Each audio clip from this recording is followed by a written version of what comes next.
வணக்கம். இன்றைய செய்திகள். அருள்மிகு ஸ்ரீ செல்லியம்மன் ஆலயம் ஏஇ கோவில் தெரு புதுவண்ணை 61ஆம் ஆண்டு ஆடித்திருவிழா முன்னிட்டு 1008 பால்குட ஊர்வலம்.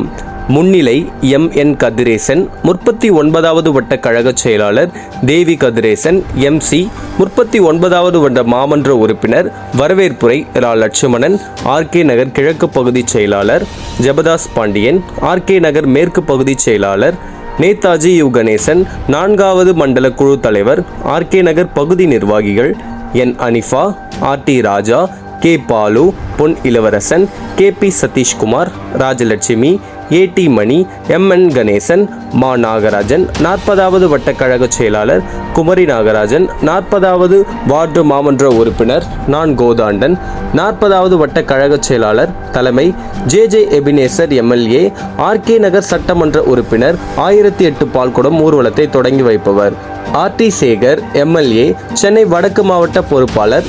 நன்றியுரை இளம் தென்றல் RK நகர் சதீஷ், RK நகர் பகுதி ஒருங்கிணைப்பாளர்.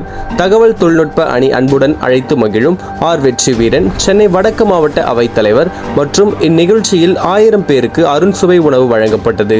இந்நிகழ்ச்சியில் கழக தோழர்கள், பொதுமக்கள், பக்த கோடிகள் என ஏராளமானோர் கலந்து கொண்டனர். மாலை 7 மணி அளவில் பக்தர்கள் தீ மிதித்தனர்.